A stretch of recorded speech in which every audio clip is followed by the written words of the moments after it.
ఈ ఏడాది తెలుగు రాష్ట్రాల్లో వర్షాలు దంచి కొడుతున్నాయి. బంగాళాఖాతంలో ఏర్పడిన అల్పపీడనం కొనసాగుతోంది.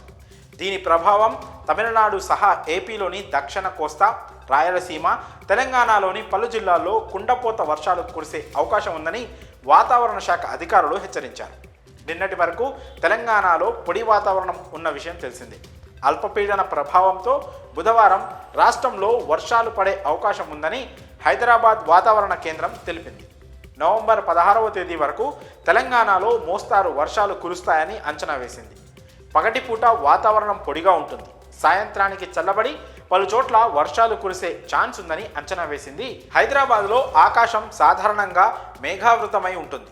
గత కొన్ని రోజులుగా తెలంగాణలో రాత్రి వేళల్లో ఉష్ణోగ్రతలు పడిపోతున్నాయి.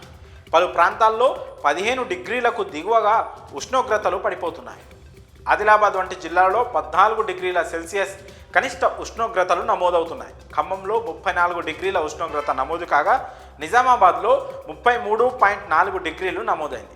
చలి తీవ్రత పెరుగుతున్న నేపథ్యంలో ప్రజలు అప్రమత్తంగా ఉండాలని వాతావరణ శాఖ అధికారులు సూచిస్తున్నారు. వర్ష సూచనతో వరి కోతలు, ఇతర వ్యవసాయ పనుల్లో తగిన జాగ్రత్తలు తీసుకోవాలని రైతులకు వాతావరణ కేంద్రం అధికారులు సూచిస్తున్నారు. రానున్న రోజుల్లో చలి తీవ్రత మరింత పెరిగే ఛాన్స్ ఉందని హైదరాబాద్ వాతావరణ కేంద్రం అధికారులు తెలిపారు. చలికాలం కావడం వల్ల ఆస్తమా, దగ్గు, జలుబు ఉన్నవారు, వృద్ధులు, చిన్నపిల్లల విషయంలో తగు జాగ్రత్తలు తీసుకోవాలని డాక్టర్లు సూచిస్తున్నారు. ఇక ఏపీ విషయానికి వస్తే అల్పపీడన ప్రభావంతో భారీ వర్షాలకు అవకాశం ఉందని అమరావతి వాతావరణ కేంద్రం అధికారులు తెలిపారు.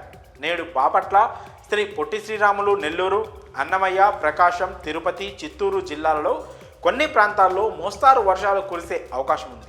అలాగే తూర్పుగోదావరి, కాకినాడ, కోనసీమ, గుంటూరు, వైఎస్ఆర్, విశాఖపట్నం, అనకాపల్లి, కృష్ణా, సత్యసాయి, కడప, అనంతపురం జిల్లాలలో తేలికపాటి వర్షాలు కురిసే ఛాన్స్ ఉందని ఏపీ విపత్తుల నిర్వహణ సంస్థ ఎండీ రోనంకి కూర్మనాథ్ తెలిపారు.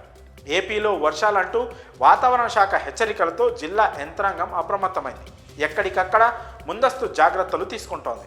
ముఖ్యంగా నెల్లూరు, కావలి పట్టణాలలో లోతట్టు ప్రాంతాల్లో ప్రజలను అధికారులు అప్రమత్తం చేశారు.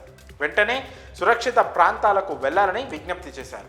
రైతులు పంట పొలాల్లో నిలిచిన అదనపు నీటిని బయటకు పోయేలా ఏర్పాటు చేసుకోవాలని హెచ్చరించింది. పండిన ధాన్యాన్ని సురక్షిత ప్రాంతాలకు తరలించాలని సూచించింది.